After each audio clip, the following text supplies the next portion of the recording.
Hello everyone, क्या हाल चाल है मेरे प्यारे प्यारे जीव जंतुओं। कैसे हो आप सब। तो टैक्स का हम लोग एक नया चैप्टर स्टार्ट करने वाले हैं, नाम है कैपिटल गेन। अब आप लोगों को पता है कैपिटल गेन क्या होता है।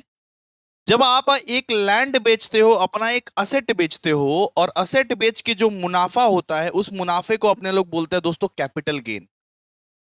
क्या आपको पता है कैपिटल गेन का मतलब क्या होता है। मान लो एक जमीन है आपका पापा का, या कोई भी असेट है आपका। उस असेट को आप बेच के जो मुनाफा कमाते हो, मान लो कि आपका लैंड जो है 5 लाख का था। ठीक है, आपने 5 लाख में खरीदा, उसको आपने बेचा 10 लाख में। आपने एक लैंड को 5 लाख में खरीदा, उसको बेचा आपने 10 लाख में, तो कितने का मुनाफा हुआ? 5 लाख का मुनाफा हुआ। इसको बोलते हैं दोस्तों कैपिटल गेन। तो आज ये चैप्टर, ये बेहतरीन, ये खूबसूरत सा चैप्टर हम लोग स्टार्ट करने वाले हैं। सबसे पहले एक स्माइल के साथ आप लोग ये क्लास को स्टार्ट करोगे। चलिए, सबसे पहले आप पूछोगे कि भैया ये कैपिटल गेन कितना मार्क्स का आएगा। आपके जो एग्जाम में कैपिटल गेन का जो क्वेश्चन आएगा वो कितना मार्क्स का आएगा। तो कैपिटल गेन का जो क्वेश्चन आएगा ना, वो आपके एग्जाम में 15 मार्क्स का कवर करेगा। 15 मार्क्स का ये कवरेज करेगा। ठीक है, आप लोगों को तो बता ही दिए हैं, एक सैलरी आएगा, एक हाउस प्रॉपर्टी आएगा, एक कैपिटल गेन आएगा। तो 15 मार्क्स के आपके 3 क्वेश्चंस आएंगे, एक सैलरी, एक हाउस प्रॉपर्टी और एक कैपिटल गेन। और कैपिटल गेन आप पूछोगे बहुत टफ है क्या भैया। मैं बोलूंगा बिल्कुल भी टफ नहीं है। आप अगर कंसेप्चुअली समझोगे, आप अगर ये चैप्टर को बहुत खूबसूरत तरीके से समझोगे, तो कोई भी टफ नहीं है, कुछ भी टफ नहीं है। ये नोट्स आप लोगों को चैप्टर कंप्लीट होने के बाद मिल जाएगा। जब ये कैपिटल गेन का चैप्टर कंप्लीट हो जाएगा तो ये नोट्स आप लोगों को आपका व्हाट्सएप ग्रुप में मिल जाएगा, जो भी व्हाट्सएप ग्रुप में आप एडेड हो। बॉयज में एडेड हो तो बॉयज में मिल जाएगा, गर्ल्स में एडेड हो तो ये गर्ल्स में। तो सारे के सारे हैंड रिटन नोट्स आप लोगों को चैप्टर कंप्लीट होने के बाद मिलेगा। लेकिन अभी क्या करें, तो अभी आप लोगों को खुद नोट्स बनाना है, पॉज कर करके नोट्स बना लेना। ठीक है, मैंने ऑलरेडी लिख के आए हैं सारे के सारे नोट्स की, टाइम वेस्ट ना हो। तो आप लोगों को क्या करना है, पॉज करके आप लोगों को भी नोट्स बनाने, इतने बेहतरीन तरीके से नोट्स बनाने हैं कि टैक्स इजी लगे आप लोगों को। ठीक है, स्टार्ट करते हैं।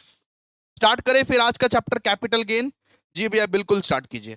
देखिए यहां पे क्या लिखा हुआ है। तो capital gains section 45 clause 1 capital gain का बात करता है। यानी कैपिटल गेन का चार्जिंग सेक्शन जो है वो सेक्शन 45 क्लॉज 1 बात करता है कैपिटल गेन का। तो कैपिटल गेन का मतलब क्या होता है, देखिए, एनी प्रॉफिट और gain arising from the transfer of capital asset. मतलब तुम्हारे पास लैंड है, तुम्हारे दादाजी की एक जमीन है, उस जमीन की वैल्यू 5 लाख है, उसको तूने 10 लाख में बेच दिया। तो 5 लाख का जो मुनाफा हुआ ना, वो मुनाफा को तो बोलेगा कैपिटल गेन। और वो कैपिटल गेन के हेड में टैक्सेबल होगा। वो कैपिटल गेन के हेड में ही टैक्सेबल होगा। एनी प्रॉफिट और gain arising from the transfer of capital asset. मतलब एक कैपिटल असेट के सेल या ट्रांसफर में कोई भी प्रॉफिट या कोई भी मुनाफा तुमने अगर कमाया है तो वो टैक्सेबल होगा कैपिटल गेन के अंदर। ठीक है, आपके पास अगर एक कैपिटल एसेट है, मैं डिफाइन करूंगा कैपिटल एसेट क्या होता है, मैं इसको भी डिफाइन करूंगा, इस चीज को भी डिफाइन करूंगा कैपिटल एसेट क्या होता है। लेकिन बात सुनिए, आपके पास एक कैपिटल एसेट है, उस कैपिटल एसेट को आपने सेल कर दिया, ट्रांसफर कर दिया। आपके पास एक कैपिटल एसेट है, उस कैपिटल एसेट को आपने सेल कर दिया। जैसे मान लो लैंड, एग्जांपल लैंड, लैंड को आपने बेचा, लैंड का वैल्यू था 5 लाख रुपए, उसको आपने 10 लाख में बेचा। तो वो जो 5 लाख का प्रॉफिट है ना, प्रॉफिट, वो जो लैंड को बेच के तूने प्रॉफिट जो कमाया, तो गेन जो कमाया, उसको बोलते हैं अपने लोग कैपिटल गेन। और वो टैक्सेबल होता है under the head of capital gain. वो टैक्सेबल किधर होता है? Under the head of capital gain. और वो उसी साल टैक्सेबल होता है, उसी साल टैक्सेबल होता है जिस साल तूने ट्रांसफर किया, जिस साल तूने ट्रांसफर किया, जिस साल तूने लैंड को बेचा।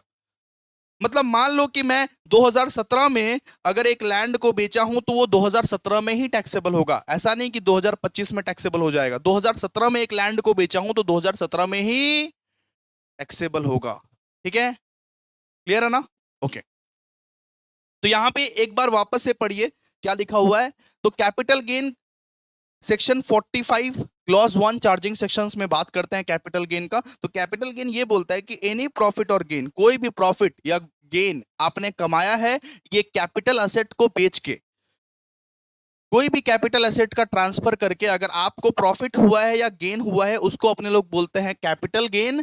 और वो टैक्सेबल होता है under the head of capital gain. वो टैक्सेबल होता है under the head of tax, ये कैपिटल गेन। जैसे लैंड, आपके पास जमीन था, आपके पास 5 लाख का जमीन था, उसको आपने 10 लाख में बेचा, 5 लाख का प्रॉफिट हुआ कि नहीं हुआ, तो उसको अपने क्या बोलेंगे, कैपिटल गेन। और वो टैक्सेबल किस हेड में होगा, वो ये टैक्सेबल भी होगा कैपिटल गेन के अंडर। ठीक है, क्लियर है। और उस साल ट्रांसफर हो, उस साल वो टैक्सेबल होगा जिस साल टैक्स वो ट्रांसफर हुआ है।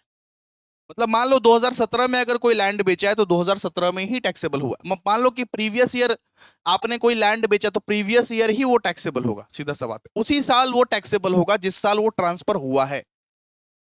मतलब अगर मान लो 2017 में तूने लैंड बेचा तो 2017 में ही तुझको टैक्स भरना पड़ेगा कैपिटल गेन का।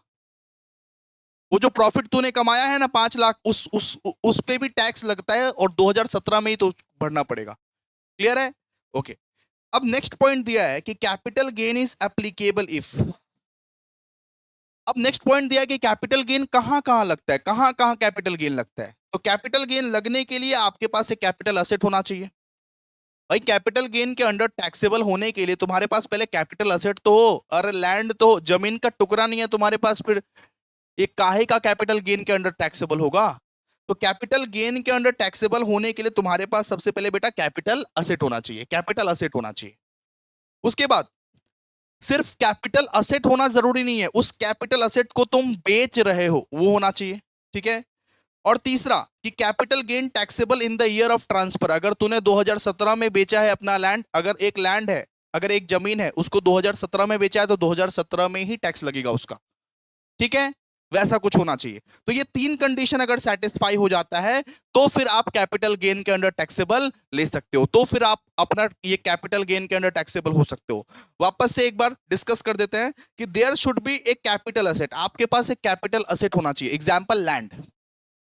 आपके पास सबसे पहली बात है, अगर आप चाहते हो कि कैपिटल गेन के अंडर मेरे को टैक्स लगे, आप चाहते हो, आपकी दिली ख्वाहिश है, आपकी दिली तमन्ना है कि हे भगवान मेरे को कैपिटल गेन के अंडर टैक्स लगना है। अगर आप चाहते हो कि आपको भी कैपिटल गेन के अंडर टैक्स लगे, गवर्नमेंट वसूल करे कैपिटल गेन के अंडर टैक्स, तो सबसे पहला चीज आपके पास बेटा कैपिटल असेट होना चाहिए। क्या होना चाहिए, कैपिटल असेट। फिर दूसरा, उस कैपिटल असेट को लेके नहीं बैठे हो तुम, उस कैपिटल असेट को सेल कर रहे हो, तब ना होगा। सबसे पहले ये there should be capital asset, फिर ये there should be a transfer. और कैपिटल गेन उसी साल टैक्सेबल होगा, जैसे आपने सुना है कि प्रीवियस ईयर में हम लोग पैसा कमाते हैं, असेसमेंट ईयर में टैक्स देते हैं, वैसा नहीं। ये कैपिटल गेन का नियम है कि कैपिटल गेन उसी साल टैक्सेबल होगा जिस साल आपने ट्रांसफर किया है, जिस साल आपने सेल किया है। आपने जमीन लिया, जमीन बेचा जिस साल, उसी साल टैक्स बढ़ो। भाई तुमको गवर्नमेंट पर भरोसा नहीं है, उसी साल गवर्नमेंट बोलता है टैक्स देने के लिए। ठीक है, बोलता है कि जिस साल तूने कैपिटल गेन की कमाई करी, जिस साल तूने प्रॉफिट कमाया, गेन कमाया, उसी साल तू टैक्स दे, और under the head of capital gain तुमको टैक्स भरना पड़ेगा। ठीक है, क्लियर है। तो कैपिटल गेन सबको समझ में आया।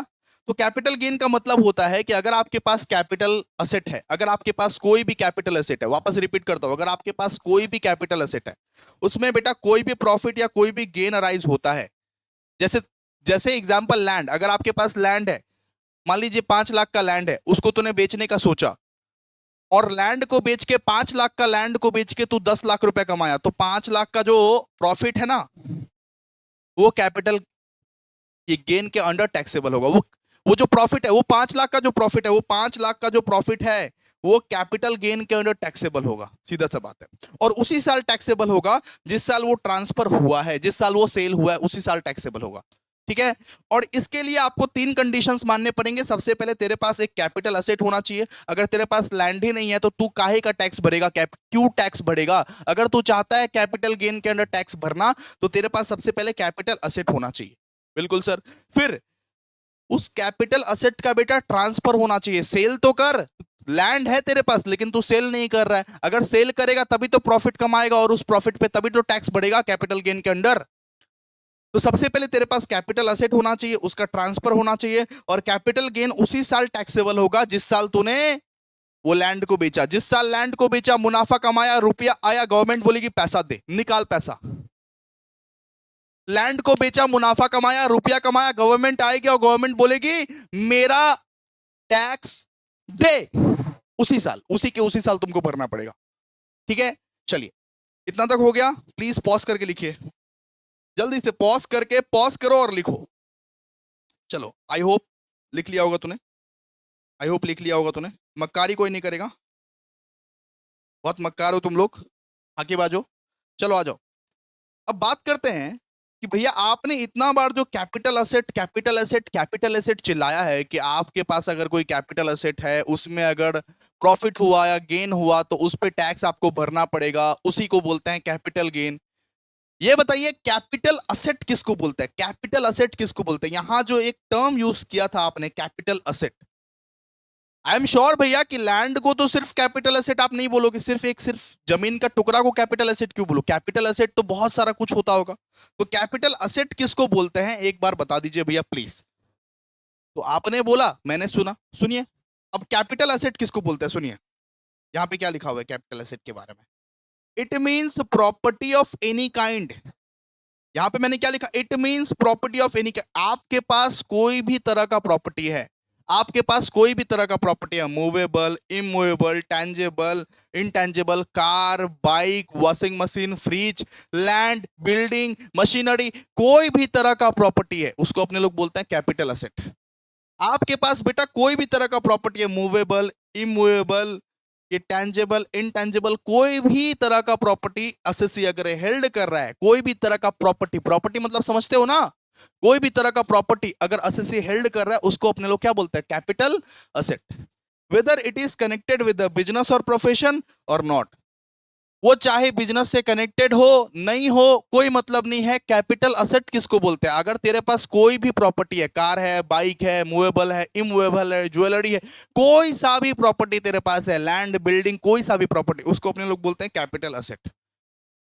लेकिन लेकिन लेकिन अगर कुछ कुछ चीजों को ये एक्सक्लूड करता है, कुछ कुछ प्रॉपर्टीज को एक्सक्लूड करता है, कुछ कुछ कैपिटल असेट्स ऐसे हैं जिसपे कैपिटल गेन के अंडर टैक्सेबल नहीं है। कुछ कुछ कैपिटल असेट ऐसे हैं, कुछ कुछ कैपिटल असेट ऐसे हैं, वापस सुनो, कुछ कुछ कैपिटल असेट ऐसे हैं, कुछ कुछ प्रॉपर्टीज ऐसे हैं जिसपे कैपिटल गेन के अंडर टैक्स नहीं लगते, बट एक्सक्लूड लिखा है ना, ये क्या लिखा हुआ है, बट एक्सक्लूड। कुछ कुछ कैपिटल असेट ऐसे हैं जिसपे टैक्स नहीं लगते, जिसपे टैक्स नहीं लगते कैपिटल गेन के अंडर। सर कौन कौन से असेट हैं वो? सर सबसे पहले स्टॉक इन ट्रेड। अगर आपके पास मान लीजिए रॉ मटेरियल्स है, डब्ल्यूआईपी है, फिनिश्ड गुड्स है, तो वो कैपिटल गेन के अंडर टैक्स नहीं लगेगा। ये भी तो प्रॉपर्टी है, अरे ये भी तो प्रॉपर्टी है भाई साहब, लेकिन प्रॉपर्टी है होने दो, लेकिन कैपिटल गेन के अंडर टैक्स नहीं लगेगा, बोल दिया है, ठीक है। अगर आपके पास कोई मूवेबल प्रॉपर्टी है, मूवेबल प्रॉपर्टी मतलब क्या सर? कार, बाइक, कोई सा भी मूवेबल प्रॉपर्टी है, मूवेबल प्रॉपर्टी जो मतलब मूव करता है, कोई सा भी आपका मूवेबल पर्सनल एसेट है, जैसे मान लीजिए ये घड़ी, मान लीजिए घड़ी, ये कैलकुलेटर, कोई सा भी मूवेबल पर्सनल असेट है, जैसे बाइक हो गया, कार हो गया, टीवी हो गया, उसको भी तो आप असेट बोलते हो, लेकिन उसको मूव कर सकते हैं ना। वो असेट, मूवेबल पर्सनल असेट मतलब वो असेट जिसको आप मूव कर सकते हो, एक एक जगह से दूसरी जगह लेके जा सकते हो, एक जगह से दूसरी जगह लेके जा सकते हो। तो अगर कोई भी आपके पास मूवेबल पर्सनल असेट्स है तो उस पे कैपिटल गेन के अंडर टैक्स नहीं लगेगा, ठीक है। एक बार कैमरा चेक कर लेता हूं, ठीक है, चलिए ठीक है, ओके। हाँ, तो सबसे पहले बोला गया है कि कैपिटल एसेट, वापस से रिवाइज करा दे रहा हूं, सुनिए। कैपिटल एसेट का मतलब होता है कि अगर आपके पास कोई सा भी प्रॉपर्टी हो, कोई सा भी प्रॉपर्टी हो, मूवेबल, इमूवेबल, टैंजेबल, इनटैंजेबल, चाहे वो बिजनेस से कनेक्टेड हो नहीं हो, कोई सा भी अगर प्रॉपर्टी है उसको अपने लोग बोलते हैं कैपिटल एसेट। लेकिन कुछ कुछ कैपिटल एसेट ऐसे हैं जो कैपिटल गेन्स के अंडर टैक्सेबल नहीं है, कुछ कुछ कैपिटल एसेट ऐसे हैं, कुछ कुछ कैपिटल एसेट ऐसे हैं, इधर हिंदी में या बंगाली में लिख दो, কিছু কিছু ক্যাপিটাল অ্যাসেট এরম আছে যার উপরে टैक्स लागे ना, जार উপরে ये टैक्स लागे ना, कुछ कुछ कैपिटल एसेट ऐसे हैं। आप बोलिए ना, आप फोन का टैक्स देते हो क्या? आप तो फोन भी खरीदते हो 50,000 का, 1,50,000 का, लेकिन आप कैपिटल गेन के अंडर टैक्स देते हो क्या? नहीं। तो कुछ कुछ कैपिटल एसेट्स ऐसे हैं जिसपे टैक्स नहीं लगता, इसीलिए यहां पे लिखा है बट एक्सक्लूड। सबसे पहला स्टॉक इन ट्रेड, अगर आपके पास स्टॉक है तो उस पर कोई टैक्स नहीं लगेगा, जैसे raw material, work in progress, finished goods, factory वैक्ट्री चलाते हो, बहुत सारा स्टॉक रखा हुआ है, माल रखा हुआ है, माल माल, आलू का बुढ़िया, ये प्याज का बुढ़िया, ये सब रखा हुआ है, उसको बेचोगे तो उस पर कोई कैपिटल गेन के अंडर टैक्स नहीं लगेगा। दूसरा, आपके पास अगर मूवेबल पर्सनल असेट है, मूवेबल पर्सनल असेट का मतलब क्या होता है, जैसे कार, बाइक, फोन, आईफोन, इन सब पे ये कैपिटल गेन के अंडर टैक्स नहीं लगता, कैपिटल गेन के अंडर टैक्स नहीं लगता। आईफोन वाईफोन को बेचोगे ना, आईफोन को बेचोगे ना, तो कैपिटल गेन के अंडर टैक्स नहीं लगेगा, ठीक है, ठीक है। अब इसमें भी कुछ एक्सेप्शन है, इसमें भी कुछ एक्सेप्शन है। देखिए, अगर आपके पास ज्वेलरी है, तो ज्वेलरी तो भी एक मूवेबल पर्सनल एसेट है, ज्वेलरी भी तो मूव कर सकता है, यहां से वहां जा सकता है। ज्वेलरी भी तो भैया एक मूवेबल पर्सनल एसेट है, लेकिन ज्वेलरी को बेचोगे ना तो कैपिटल गेन के अंडर टैक्स लगेगा। मान लो कि एक 5 लाख का ज्वेलरी था, उसको उसको तूने, एक 5 लाख का ज्वेलरी था, उसको तूने 10 लाख में बेच दिया, तो 5 लाख का जो प्रॉफिट हुआ ना उस पर टैक्स लगेगा। मतलब आपके पास अगर ज्वेलरी हो, ड्राइंग्स हो, पेंटिंग हो, स्कल्पचर हो, या एनी अदर वर्क और आर्ट हो, जैसे वो सौरभ सौरभ जोशी को कोई देखता है, सौरभ जोशी जैसे पेंटिंग वेंटिंग बनाता है, पेंटर वेंटर रहता है, वो अगर अपना पेंटिंग वेंटिंग बेचेगा तो उस पर कैपिटल गेन का टैक्स लगेगा, उस पर ये कैपिटल गेन का टैक्स लगेगा, ठीक है। यहां पे बोला गया है कि मूवेबल पर्सनल असेट्स पे कैपिटल गेन का टैक्स नहीं लगेगा, लेकिन फिर इसका इसका भी एक एग्जाम्पशन लाया कि अगर आपके पास बेटा ज्वेलरी है, अगर आपके पास ड्राइंग्स है, अगर आपके पास पेंटिंग, स्कल्पचर या एनी अदर वर्क और आर्ट है, उसको बेचते हो तो उस पे कैपिटल गेन का टैक्स लगेगा। मुझे पता है कि ये मूवेबल प्रॉपर्टी है, ये मूव भी हो सकता है, फिर भी कैपिटल गेन के अंदर टैक्स लगेगा, लेकिन और रिमेनिंग जो मूवेबल पर्सनल एसेट्स है उस पे नहीं लगेगा कैपिटल गेन का टैक्स, ठीक है, ओके।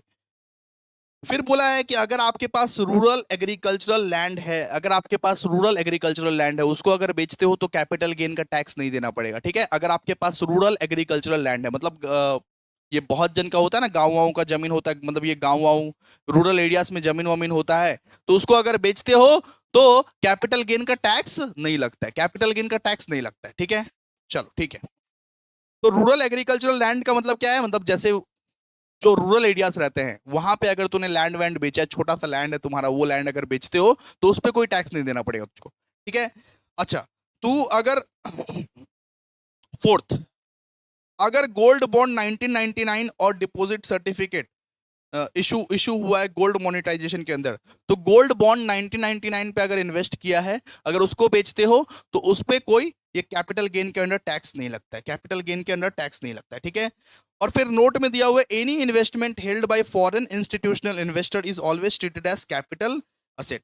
मतलब अगर मान लो फॉरेन इंस्टीट्यूशनल इन्वेस्टर्स अगर कोई भी इन्वेस्टमेंट करते हैं, अगर फॉरेन इंस्टीट्यूशनल इन्वेस्टर्स कोई भी इन्वेस्टमेंट करते हैं तो वो हमेशा कैपिटल असेट ही ट्रीट किया जाएगा, वो हमेशा कैपिटल असेट ही ट्रीट किया जाएगा, सीधा सा बात है, ठीक है। चलो आ जाओ, वापस एक बार रिवाइज कर लेते हैं। मुझे मुझे पता है कि आप लोगों को बहुत ज्यादा कंफ्यूजन है इसमें, इसीलिए वापस एक बार रिवाइज करवा देता हूं। देखिए, सबसे पहले बात करते हैं कैपिटल असेट किसको बोलते हैं। तो कैपिटल असेट का अगर बात करें तो कैपिटल असेट बोलते हैं कि अगर आपके पास कोई सा भी प्रॉपर्टी हो, bike, car, washing machine, fridge, land, building, machinery, motor car, कोई सा भी प्रॉपर्टी हो आपके पास बेटा, कोई सा भी property, movable, immovable, tangible, intangible, कोई भी प्रॉपर्टी हो, उसको बोल कैपिटल एसेट, उसको बोल कैपिटल एसेट, उसको बोलते हैं कैपिटल एसेट, कोई सा भी प्रॉपर्टी हो।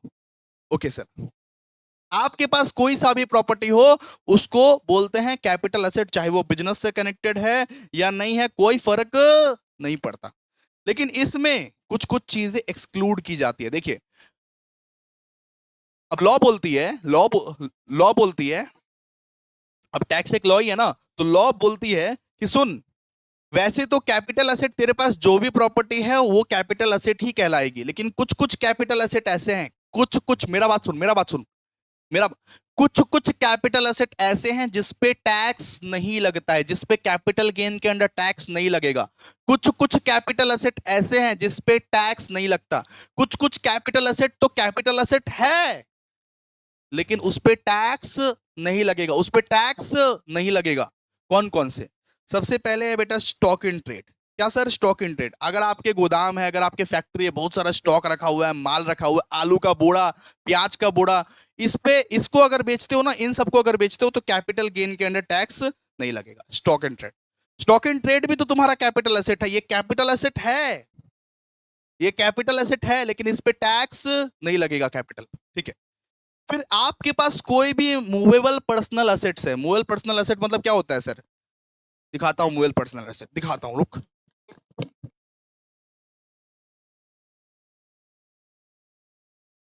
ये दिख रहा है, ये दिख रहा है, आईफोन 17 प्रो है। ये मेरा मूवेबल पर्सनल असेट है, इसको मैं जहां कहीं भी लेके जा सकता हूं, इसको मैं मेरे साथ साथ पॉकेट में लेके जा सकता हूं। ये क्या है, मेरा मूवेबल पर्सनल असेट, जो मूव करता है, जो असेट मूव करता है, उस पे टैक्स नहीं लगता। तो टैक्स वाला ने बोला कि जो आपका मूवेबल पर्सनल असेट है, जैसे मान लो कार हो गया, बाइक हो गया, जैसे मान लो ये फोन हो गया, उसको तो मूव कर सकते हो ना, यहां से वहां तो लेके जा सकते हो ना। जो आपका मूवेबल पर्सनल असेट हो गया, उस पे कैपिटल गेन के अंडर टैक्स नहीं लगेगा, उस पे टैक्स नहीं लगेगा, उस पे टैक्स नहीं लगेगा, इसको एक्सक्लूड किया हुआ है। ये बोला मूवेबल पर्सनल असेट जो है वो असेट है, मैं मानता हूं असेट है, लेकिन उस पे टैक्स नहीं लगेगा। लेकिन इसमें भी एक्सेप्शंस ला दिया, इसमें भी एक्सेप्शंस ला दिया, लेकिन एक्सेप्ट, रुको, अगर आपके पास ज्वेलरी है, सोना है, सोना ज्वेलरी है, गोल्ड है, सिल्वर, कोई भी अगर ज्वेलरी है, ज्वेलरी को अगर आप बेचते हो और अगर कुछ गेन अराइज होता है, मतलब अगर 5 लाख के ज्वेलरी को तूने 7 लाख में बेचा, तो 2 लाख का गेन अराइज हुआ कि नहीं, बता। अगर 5 लाख का तेरे पास सोना वोना है, कंगन फंगन है, उसको बेचा, तूने 7 लाख रुपया अभी पाया, तो 2 लाख का गेन अराइज हुआ कि नहीं, प्रॉफिट अराइज हुआ कि नहीं। तेरे पास अगर ज्वेलरी है तो उसको कैपिटल गेन ही ट्रीट किया जाएगा, उस पर टैक्स लगेगा। अगर ड्रॉइंग्स है या पेंटिंग है, स्कल्पचर या एनी अदर वर्क, बहुत प्रोफेशनल प्रोफेशनल आर्टिस्ट लोग देखेगा भाई, 2-2 करोड़ में आर्ट बेचता है, ठीक है। एक बड़ा बड़ा आर्टिस्ट लोग क्या करता है, 2-2 करोड़ 3-3 करोड़ में आर्ट बेचता है। तो आर्ट बनाने में तो बहुत कम, लेकिन आर्ट बेचने में बहुत ज्यादा प्रॉफिट है, तो उस पर टैक्स नहीं लगी क्या, गवर्नमेंट लेगी भाई। तो अगर आपके पास ज्वेलरी है, ड्राइंग्स है, पेंटिंग है, स्कल्पचर है और अदर एनी अदर वर्क और आर्ट है, हालांकि ये मूवेबल प्रॉपर्टी है, ये भी मूवेबल प्रॉपर्टी है भैया, फिर भी टैक्स लगेगी, फिर भी टैक्स लगेगी, लगेगी तो लगेगी। और एल्स जितने भी रिमेनिंग मूवेबल पर्सनल एसेट है आपके पास, जितने भी रिमेनिंग मूवेबल पर्सनल एसेट्स है आपके पास, उस पे टैक्स नहीं लगेगी कैपिटल गेन के अंदर, ठीक है। फिर अगर आपके पास रूरल रूरल एग्रीकल्चरल लैंड है इंडिया में, अगर इंडिया में कोई भी रूरल जगह मतलब गांव देहात की जगह पे आपके पास एग्रीकल्चरल लैंड है, तो उस पे कैपिटल गेन का टैक्स नहीं लगेगा, उस पे कैपिटल गेन के अंडर टैक्स नहीं लगेगा, नहीं लगेगा, नहीं लगेगा, नहीं लगेगा, ठीक है। फिर अगर आपने गोल्ड बॉन्ड 1999 में इन्वेस्ट किया है, गोल्ड बॉन्ड 1999 में इन्वेस्ट किया है, तो उस पे कैपिटल गेन का टैक्स नहीं लगेगा, ठीक है। फिर यहां पे बोल रहा है अगर फॉरेन इंस्टीट्यूशनल इन्वेस्टर्स, अगर मान लीजिए कोई इन्वेस्टमेंट करता है, अगर फॉरेन इंस्टीट्यूशनल इन्वेस्टर्स अगर कोई इन्वेस्टमेंट करता है, तो उसको कैपिटल असेट ही ट्रीट करते हैं अपने लोग। अगर फॉरेन इंस्टीट्यूशनल इन्वेस्टर्स अगर इन्वेस्टमेंट करता है, तो उसे कैपिटल असेट ही ट्रीट किया जाता है, सीधा सा बात है, ठीक है, क्लियर है। चलो आगे, आगे अब बात करेंगे, यहां तक तो आप लोगों को समझ में आ गया कैपिटल असेट किसको बोलते हैं। अब आगे बात करेंगे ट्रांसफर ऑफ कैपिटल असेट क्या होता है, ट्रांसफर ऑफ कैपिटल असेट।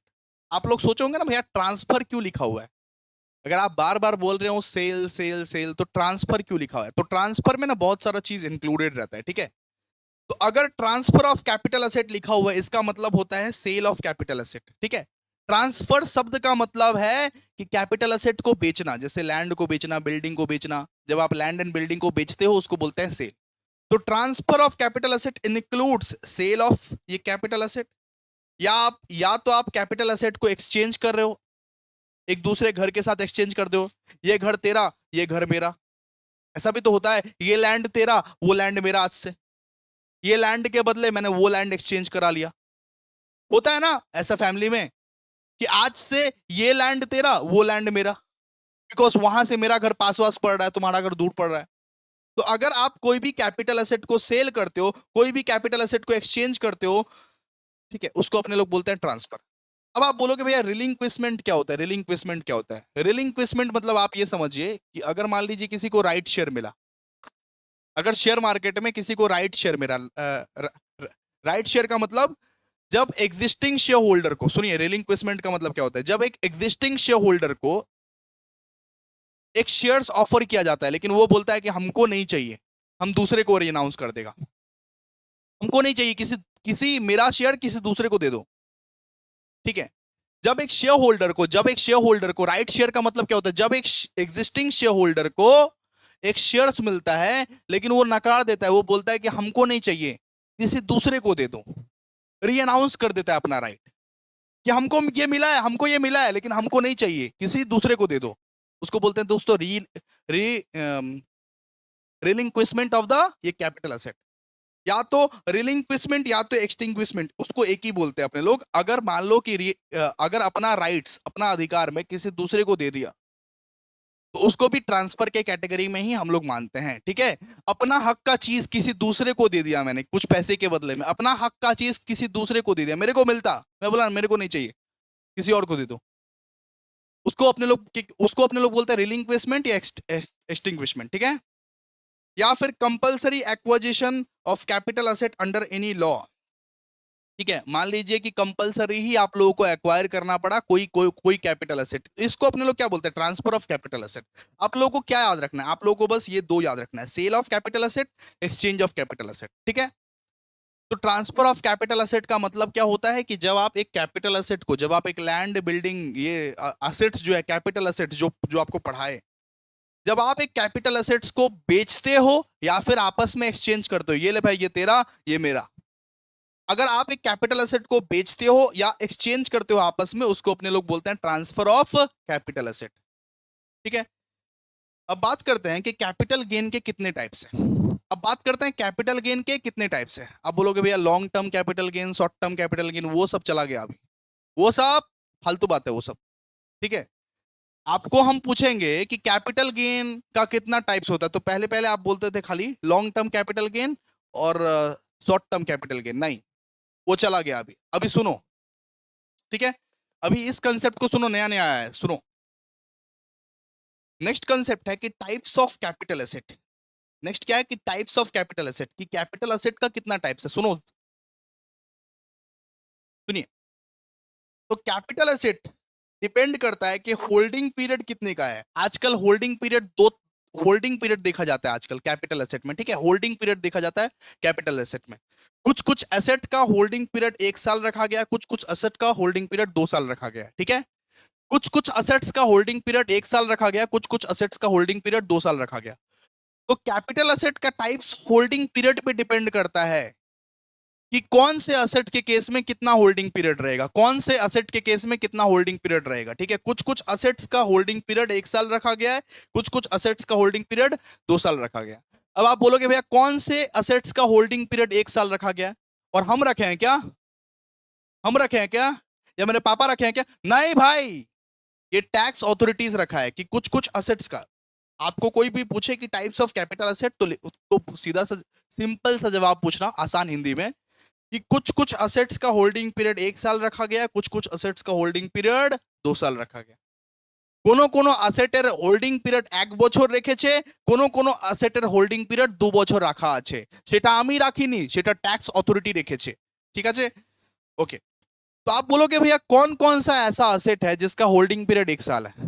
आप बोले ना कि कुछ कुछ असेट 1 साल का होल्डिंग पीरियड के लिए रखा गया और कुछ कुछ असेट को ये 2 साल का होल्डिंग पीरियड के लिए रखा गया है। तो कौन कौन सा वो असेट है जिसको 1 साल के होल्डिंग पीरियड के लिए रखा है, सर बता दीजिए। तो याद रखिए, any security listed in recognised stock exchange in India, कोई भी सिक्योरिटी अगर स्टॉक एक्सचेंज में, स्टॉक मार्केट में लिस्टेड हो, अगर कोई भी सिक्योरिटी कोई भी रिकॉग्नाइज्ड स्टॉक एक्सचेंज जैसे कि एनएससी, बीएससी, मतलब कोई भी सिक्योरिटी अगर मान लो एक रिकॉग्नाइज्ड स्टॉक एक्सचेंज में लिस्टेड हो, उसको अपने लोग उसका होल्डिंग पीरियड 1 साल का हो, उसका होल्डिंग पीरियड कितना, उसका होल्डिंग पीरियड 1 साल का है, ठीक है, सीधा सा बात। Any security listed in recognised stock exchange, अगर कोई भी सिक्योरिटी एक रिकॉग्नाइज्ड स्टॉक एक्सचेंज में लिस्टेड है, अगर तूने शेयर्स वेयर्स खरीद के रखा है, तो उसका होल्डिंग पीरियड कितना है, 1 साल का, 1 साल का होल्डिंग पीरियड है। अगर तूने कोई म्यूचुअल फंड्स लेके रखा है, इक्विटी ओरिएंटेड, सिर्फ इक्विटी ओरिएंटेड म्यूचुअल फंड्स पे इन्वेस्ट करके रखा है, सुना है ना, म्यूचुअल फंड्स का नाम सुना है आप लोग, एड वेड आता है म्यूचुअल फंड्स का। अगर म्यूचुअल फंड्स में इन्वेस्ट करके रखा है तो उसका होल्डिंग पीरियड कितना है, 1 साल का, सिर्फ equity oriented, not would date oriented, ठीक है, आप इतना याद रखना सिर्फ। यूनिट्स ऑफ यूटीआई कुछ है, अगर यूनिट्स ऑफ यूटीआई का मतलब यूनिट ट्रस्ट ऑफ इंडिया, तो उसका होल्डिंग पीरियड 1 साल का है, नाम याद रखना, बस रट लेना नाम याद रखना इसका, ठीक है। और जीरो जीरो कूपन बॉन्ड अगर है कोई, zero zero coupon bond, zero coupon bond कोई ऐसा बॉन्ड होता है जो जो रिडीमेबल होता है जीरो कूपन से, ठीक है, जिसको रिडीम कर सकते हैं जीरो कूपन से, उसको बोलते हैं जीरो कूपन बॉन्ड। ये चार ऐसे असेट्स हैं, ये चार ऐसे कैपिटल असेट्स हैं जिसका होल्डिंग पीरियड सिर्फ 1 साल का है। वापस से बोल रहा हूँ, रट लेना इसको, दिमाग में रखना है इसको, बस इसका इसका इसका लास्ट में काम आएगा, रट लेना है इसको। Any security listed in recognised stock exchange in India, कोई भी सिक्योरिटी आप अगर एक स्टॉक एक्सचेंज में लिस्ट करा के रखे हो तो उसका होल्डिंग पीरियड कितने का होगा? 1 साल का होगा। म्यूचुअल फंड्स का होल्डिंग पीरियड कितने का होगा? 1 साल का होगा। यूनिट्स ऑफ यूटीआई का होल्डिंग पीरियड कितने का होगा? 1 साल का होगा। जीरो कूपन बॉन्ड्स का होल्डिंग पीरियड कितना का होगा? 1 साल का होगा। अब आप बोलोगे भैया किसका होल्डिंग पीरियड 2 साल का होगा? तो जो रिमेनिंग असेट्स है, जो दूसरे जितने भी अब रिमेनिंग कैपिटल असेट्स है, जितने भी रिमेनिंग कैपिटल असेट, जैसे लैंड हो गया, बिल्डिंग हो गया, जो भी रिमेनिंग कैपिटल असेट्स तूने पढ़ा, इसको छोड़ के जो भी रिमेनिंग कैपिटल असेट पड़ा, उसका होल्डिंग पीरियड कितना है बेटा? 2 साल का। उसका होल्डिंग पीरियड कितना है? 2 साल का। बाकी ये जो चार है, इसका होल्डिंग पीरियड 1 साल का है, ठीक है। तो types of capital asset depend करता है उसके होल्डिंग पीरियड पे। किसी किसी असेट का होल्डिंग पीरियड 1 साल का रहता है, किसी किसी का 2 साल का रहता है। ये चार असेट्स का होल्डिंग पीरियड जो है 1 साल का है, और जितने भी दूसरे कैपिटल असेट है, all other remaining capital asset, उसका 2 साल का होल्डिंग पीरियड रहेगा। All other remaining capital asset, उसका कितना साल का? 2 साल का पीरियड रहेगा। पॉज करके लिख, ये देख, इनके केस में होल्डिंग 1 ईयर देखा जाएगा। इतना छोटा मैंने लिखा है, देख, इनके इनके केस में ये चार ऐसे कैपिटल असेट्स है, इनके केस में होल्डिंग कितना? होल्डिंग सिर्फ 1 साल का देखा जाएगा। और इनके केस में all any other assets, all any other capital assets, उनके केस में 2 साल का होल्डिंग पीरियड देखा जाएगा, ठीक है। क्लियर है? प्लीज आप लोग पॉज करके उतारिए और सुनिए। और इंपॉर्टेंट बात है, if assets held for more than 1 year या 2 ईयर, 1 ईयर किसके किसके केस में? 1 ईयर इनके केस में, ठीक है। 1 ईयर फर्स्ट वाले केस में और 2 ईयर इनके केस में। कोई भी असेट को अगर आप 1 साल या 2 साल के रखते हो, आप बोलते हो कि भैया 1 साल या 2 साल का मतलब क्या? 1 ईयर इनके केस में, इन चार कैपिटल असेट के केस में 1 ईयर, और बाकी असेट के केस में 2 ईयर। अगर कोई भी असेट को आप 1 साल या 2 साल के लिए रखते हो तो उसको अपने लोग बोलते हैं लॉन्ग टर्म कैपिटल असेट या लॉन्ग टर्म कैपिटल गेन, ठीक है। इन चार कैपिटल असेट्स के लिए 1 साल, और इन मतलब एनी अदर असेट्स के लिए ये 2 साल, ठीक है, मतलब 24 महीना। अगर कोई भी असेट को 1 साल या 2 साल से ज्यादा रखते हो, 1 साल किस केस के लिए? 1 साल फर्स्ट वाले केस के लिए, और 2 साल किस केस के लिए? 2 साल एनी अदर केस असेट्स वाला केस के लिए, ठीक है। अगर कोई भी असेट्स को आप 1 साल या 2 साल से ज्यादा रखते हो, 1 साल फर्स्ट वाला कैटेगरी के लिए, 2 साल सेकंड वाला कैटेगरी के लिए, 1 साल फर्स्ट वाला कैटेगरी के लिए, 2 साल सेकंड वाला कैटेगरी के लिए, अगर कोई भी असेट्स को अगर आप 1 साल या फिर 2 साल रखते हो तो उसको अपने लोग बोलते हैं लॉन्ग टर्म कैपिटल एसेट। क्या बोलते हैं? Long term capital asset. LTCA का मतलब क्या होता है? लॉन्ग टर्म कैपिटल एसेट, उसको ही बोलते हैं लॉन्ग टर्म कैपिटल गेन। वापस सुन लो, एनी अदर एसेट्स के लिए 24 महीना देखना, कोई भी एसेट को अगर 24 महीना से ज्यादा रख लिए, कोई भी एसेट को, मेरे पास अगर लैंड मान लो 2 साल से ज्यादा है, 3 साल से ज्यादा है, 4 साल से ज्यादा है, मेरे पास एक जमीन है, उसको मैंने 10 साल 20 साल तक रखा है, उसको बोलते हैं लॉन्ग टर्म कैपिटल गेन। उसको अपने लोग बोलते हैं लॉन्ग टर्म कैपिटल एसेट, ठीक है, लॉन्ग टर्म बोलेंगे उसको। और कोई भी एसेट आपने 1 साल या 2 साल से कम रखा, 1 साल किसके लिए? फर्स्ट वाला कैटेगरी के लिए, फर्स्ट वाला कैटेगरी के लिए, और 2 साल किसके लिए? सेकंड वाला कैटेगरी के लिए। अगर कोई भी एसेट को आपने 1 साल या 2 साल से कम रखा तो उसको अपने लोग बोलते हैं शॉर्ट टर्म कैपिटल एसेट या शॉर्ट टर्म कैपिटल गेन, ठीक है। एज्यूम करो ना, एक लैंड खरीदा मैंने, मेरे को वो घर वर पसंद नहीं आया, उसको मैंने 1 साल के अंदर अंदर ही बेच दिया, तो वो कौन सा, ये बताओ वो कौन सा कैटेगरी में आता है? फर्स्ट वाला कि सेकंड वाला? भैया सेकंड वाला, एनी अदर एसेट्स के कैटेगरी में आता है वो। अगर एक लैंड खरीदा मैंने, उसको 1 साल के अंदर ही अंदर बेच दिया, तो एनी अदर एसेट के अंदर, उसको अपने लोग बोलते हैं शॉर्ट टर्म कैपिटल एसेट बोलते हैं, ठीक है। अगर कोई भी तुमने असेट खरीदा, उसको 1 साल या 2 साल के कम में बेच दिया, अगर 1 साल या 2 साल तक ही तुमने रखा, 1 साल किस कैटेगरी के लिए? फर्स्ट वाला कैटेगरी के लिए, फर्स्ट वाला कैटेगरी मतलब ये वाला, और 2 साल किसके लिए? इसके लिए। ठीक है, अगर कोई भी असेट अगर तूने खरीदा, उसको तूने 1 साल या 2 साल के कम में बेच दिया, तो उसको अपने लोग बोलते हैं शॉर्ट टर्म कैपिटल एसेट। अगर कोई भी असेट खरीदा, उसको 1 साल या 2 साल के बाद तू बेच रहा है, मोर देन, उसको अपने लोग बोलते हैं लॉन्ग टर्म कैपिटल एसेट। ठीक है, आई होप आप लोग समझ गए होंगे। आइए अभी फॉर्मेट के ऊपर डिस्कस करेंगे। आप लोग प्लीज लिख लीजिएगा इसको पॉज करके लिख लीजिए। ठीक है, अब बात करते हैं सेक्शन नंबर 48। सेक्शन नंबर 48 बोलता है कि कैपिटल गेन को कंप्यूट कैसे करते हैं, कैपिटल गेन का फॉर्मेट क्या होता है। अब अपने लोग कैपिटल गेन का फॉर्मेट सीखेंगे। ठीक है, कि सम्स जो बनाएंगे तो वो कैसे बनाएंगे, सम्स बनाने के लिए फॉर्मेट लगेगा ना। तो सेक्शन नंबर 48 बोलता है कि कैपिटल गेन का फॉर्मेट क्या होगा। तो in case of short term capital gain, अगर मान लीजिए आपको शॉर्ट टर्म कैपिटल गेन निकालना है, अगर मान लीजिए आपको शॉर्ट टर्म कैपिटल गेन निकालना है, क्या निकालना है? Short term capital gain. Question में दिया रहेगा, अगर मान लीजिए आपको शॉर्ट टर्म कैपिटल गेन निकालना है, तो कैसे, ये क्या फॉर्मेट रहेगा? सबसे पहले लीजिएगा full value of consideration. Full value of consideration कितने में तय हुआ है बेचने का? एक लैंड कितने में तय हुआ? एक 5 लाख का लैंड है आपके पास मान लीजिए, और 20 लाख में बेचने का तय हुआ है। तो फुल वैल्यू ऑफ कंसिडरेशन का मतलब क्या होता है? कितने में बेचने का तय हुआ है, जितना में तय हुआ है उसको उसको उसको लिखना। ठीक है, शॉर्ट टर्म कैपिटल गेन का जो फॉर्मेट बनेगा, सबसे पहले अपने लोग लिखते हैं उसमें फुल वैल्यू ऑफ कंसिडरेशन, कि उस कैपिटल एसेट को, वो कैपिटल एसेट को जो तुम बेचने वाले हो, उसका पूरा पूरा वैल्यू कितना है, कितने में बेचने वाले हो भाई, कितने में बेचने वाले हो, उसका फुल वैल्यू कितना है, उसको 5 लाख, 10 लाख, 15 लाख, 20 लाख, कितने में बेचने वाले हो? फुल वैल्यू ऑफ कंसिडरेशन, कितने में तुम बेचने वाले हो। मेरा मुंह देख, कितने में तुम बेचने वाले हो एक असेट को, उसको बोलते हैं फुल वैल्यू ऑफ कंसिडरेशन। अब उसमें से लेस करना पड़ता है ट्रांसफर का खर्चा। अब उसको जो बेचे ना, उसमें ना कुछ खर्चा अर्चा लगता है, आपको पेपर वेपर बनवाने पड़ते हैं कोर्ट वोट से, बहुत सारा अलग अलग खर्चा अर्चा लगता है। ठीक है, तो full full value of consideration के साथ वो ट्रांसफर का एक्सपेंस को आप ना लेस कर देना। मतलब जब आप सेल करते हो एक प्रॉपर्टी का, आपको ना पेपर वेपर बनवाने पड़ते हैं, कोर्ट वोट का, कोर्ट कचहरी का पेपर वेपर बनवाने पड़ते हैं, ब्रोकर को कुछ पैसा ऐसा देना पड़ता है, उसको बोलते हैं दोस्तों ट्रांसफर एक्सपेंस। तो सबसे पहले तो ये लिखो कि कितना में बेचने का तूने तय किया। ठीक है, उससे लेस करना ट्रांसफर एक्सपेंस, उससे अपने लोग लेस क्या करते हैं? Transfer expense. जो आएगा उसको बोलते हैं नेट कंसिडरेशन। जो अमाउंट आएगा उसको अपने लोग क्या बोलते हैं? उसको अपने लोग बोलते हैं दोस्तों नेट कंसिडरेशन। ठीक है, ठीक है। अब उसमें से दो चीज आपको लेस करना है। क्या चीज भैया? दो चीज। सबसे पहले तो भैया cost of acquisition. Cost of acquisition मतलब उस लैंड को जो तूने एक्वायर किया था, वो कितने में एक्वायर किया था।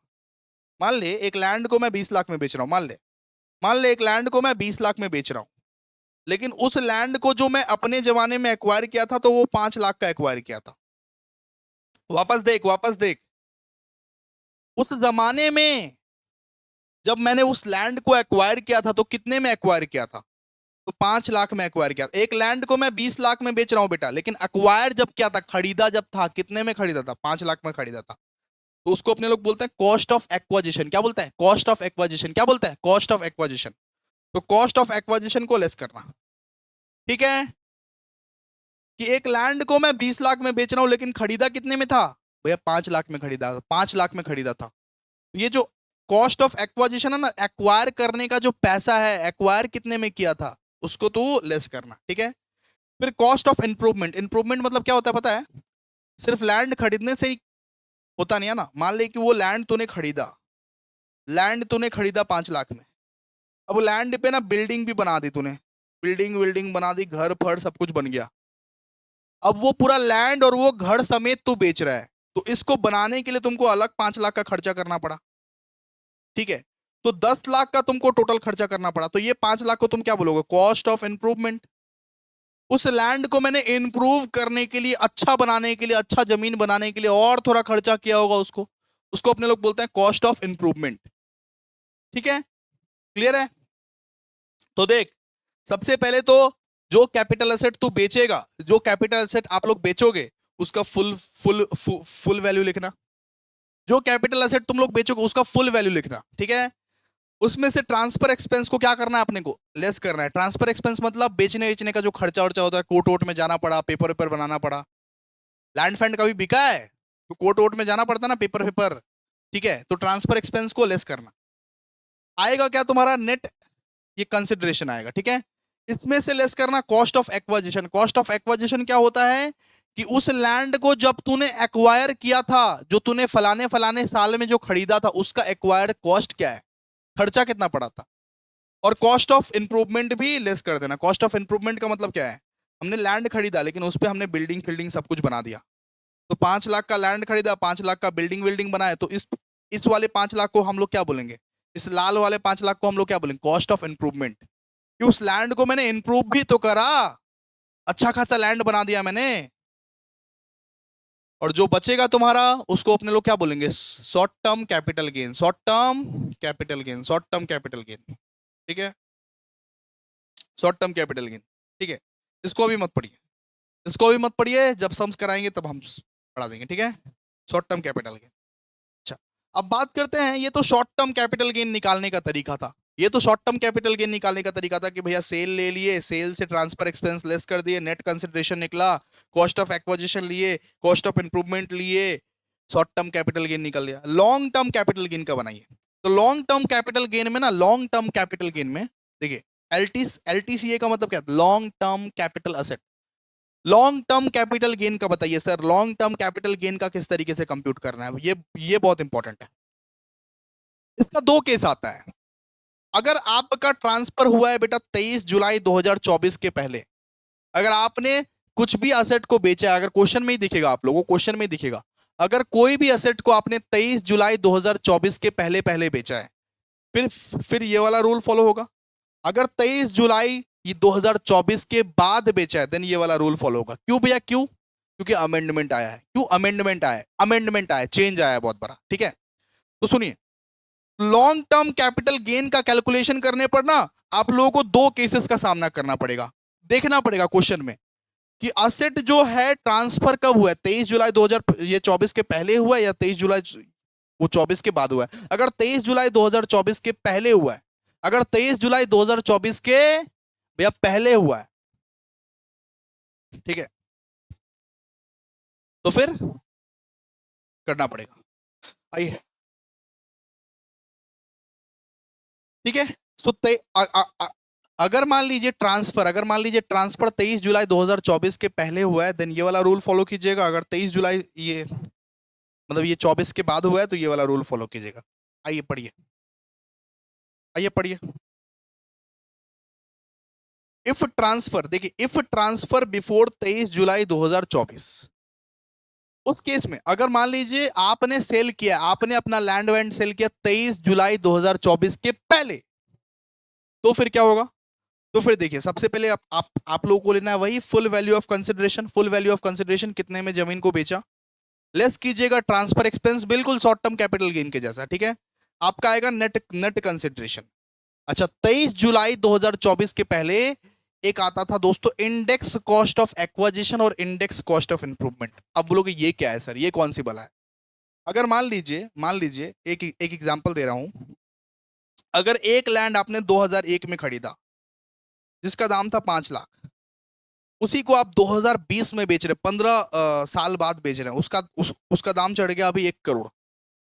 तो बेटा 5 लाख में तूने कोई भी लैंड खरीदा और 1 करोड़ में बेच रहा है, तो उसका इन्फ्लेशन भी तो बड़ा होगा, उसका इंडेक्स भी तो बड़ा होगा। आज का इंडेक्स कॉस्ट क्या है? इंडेक्स का मतलब क्या होता है? इंडेक्स नंबर का मतलब, इंडेक्स कॉस्ट का मतलब होता है, मम्मी जो बोला करती थी कि हमारे जमाने में ब्रेड 1 रुपए का मिला था। सुनो, ये फिगर्स हम लोग नहीं लेते हैं। अगर वापस सुनो, अगर कोई भी लैंड तुम 2001 में तुम खरीदे और 2020 में बेच रहे हो, तो ये बताओ कम में बेचोगे कि ज्यादा में बेचोगे? भैया ज्यादा में बेचूंगा। आज का जो वैल्यू रहेगा, आज का जो वैल्यू रहेगा उस वैल्यू में बेचेंगे भैया। मम्मी तो बोला करती थी कि ब्रेड का वैल्यू, मतलब मेरी मेरे मेरे मम्मी बोला करती थी जब जब वो छोटी थी, ब्रेड ब्रेड ना कि 1 रुपए मिलता था। तो आज कितने में मिल रहा है? आज मिल रहा है 30 में, 40 में, 50 में। तो हर चीज का तो दाम बढ़ता है, इन्फ्लेशन, इन्फ्लेटेड वैल्यू भी तो लेना है अपने को, इन्फ्लेटेड वाला वैल्यू भी तो लेना है। तो इंडेक्स कॉस्ट ऑफ एक्विजिशन का मतलब क्या होता है कि 2001 में जो तूने लैंड खरीदा उसका 2020 में करेक्ट वाला वैल्यू क्या है। जो तूने एक्वायर किया था 2001 के हिसाब से, एक्वायर जो किया था, एक्वायर मैंने 5 लाख में किया था, तो आज के जमाने में मैं एक्वायर कितने में कर रहा हूं वो देखना पड़ेगा ना। इंडेक्स कॉस्ट ऑफ एक्विजिशन का मतलब क्या है कि अगर मैंने 2001 में एक्वायर किया था 5 लाख में, तो उस समय का 5 लाख आज के समय का कितना ये पैसा है। उस समय का 5 लाख के हिसाब से आज के समय का कितना पैसा है, 10 लाख, 15 लाख, कितना पैसा है, उसको बोलते हैं इंडेक्स कॉस्ट। इंडेक्स कॉस्ट उसको बोलते हैं, ठीक है। अगर आप 23 जुलाई 2024 के पहले पहले वाला फॉलो कर रहे हो, अगर ट्रांसफर हुआ है 23 जुलाई 2024 के पहले, तो आप लोगों को सबसे पहले लेना है full value of consideration, transfer expense less कर देना, नेट कंसिडरेशन निकलेगा, नेट कंसिडरेशन निकलेगा, ठीक है बेटा। उसके साथ index cost of acquisition, index cost of improvement less करना। इंडेक्स कॉस्ट का मतलब क्या होता है, अगर तूने 2001 में एक्वायर किया है कोई लैंड, अगर तूने कोई जमीन 2001 में एक्वायर किया है, तो आज उसका एक्वाजिशन का वैल्यू क्या होता। तूने 5 लाख में अगर एक्वायर किया था 2001 में, तो आज उसका वैल्यू क्या होता, आज के जमाने में उसका वैल्यू क्या होता, उसको बोलते हैं इंडेक्स कॉस्ट। ये सब सब आप लोग को समझा दिया जाएगा, ठीक है। अब आप बोलोगे भैया इंडेक्स कॉस्ट कैसे अपने लोग पता लगाएंगे सर, इंडेक्स कॉस्ट, ठीक है। आप लोग को हम क्या क्या समझाए कि अगर आपका सेल हुआ है 23 जुलाई 2024 के पहले पहले, कि 23 जुलाई 2024 के पहले पहले full full value of consideration लेना, ट्रांसफर एक्सपेंस लेस करना, नेट कंसिडरेशन आएगा, index cost of acquisition less करना, index cost of improvement less करना। अब आपको बताते हैं भैया इंडेक्स कॉस्ट ऑफ एक्विजिशन किस तरीके से निकालना है, फॉर्मूला क्या है इंडेक्स कॉस्ट ऑफ एक्विजिशन का। आइए, इंडेक्स कॉस्ट ऑफ एक्विजिशन देखिए नोट नंबर 1 में कवर किया है।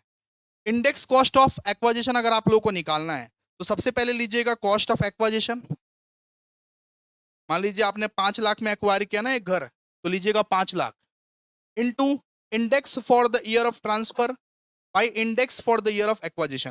तो जिस साल आप ट्रांसफर कर रहे हो, मान लीजिए 2026 में आप अगर ट्रांसफर कर रहे हो, उसका इंडेक्स कितना है वो, और मान लीजिए 2001 का ये लैंड है, 2001 का ये लैंड है, तो उसका उसका उसका इंडेक्स नंबर आप लोगों को याद करना पड़ेगा। देखिए ये है इंडेक्स नंबर, ये है बेटा इंडेक्स नंबर। अभी आप लोगों को कुछ समझ में नहीं आ रहा होगा, वेट कीजिए थोड़ा सा, ठीक है। हम आपको अभी अभी जस्ट बता रहे हैं कि आप लोगों को इंडेक्स कॉस्ट ऑफ एक्विजिशन किस किस तरीके से निकालना है। अगर आप लोगों को इंडेक्स कॉस्ट ऑफ एक्विजिशन निकालना है तो वो कैसे निकालोगे, तो कॉस्ट ऑफ एक्विजिशन लीजिएगा। मान लीजिए कि 5 लाख में आपने फलाने जमाने में 2001 में आपने बेटा 2001 में 5 लाख में लैंड को खरीदा था, तो लिखिएगा 5 लाख। एक्वायर कितने में किया था, 5 लाख। अब यहां पे उस साल का, जिस साल आप ट्रांसफर कर रहे हो, जिस साल आप 2026 में ट्रांसफर कर रहे हो ना, 2026 का इंडेक्स लिखना है, 2026 का इंडेक्स लिखना है। इंडेक्स दिया हुआ है देखिए, तो 2026 का इंडेक्स कितना है, तो 2026 का इंडेक्स है बेटा ये 376, 376 देखिए लिखा हुआ है। 2001 से लेके 2026 तक सब कुछ इंडेक्स मैंने लिखा के रखा है, ठीक है, क्लियर है।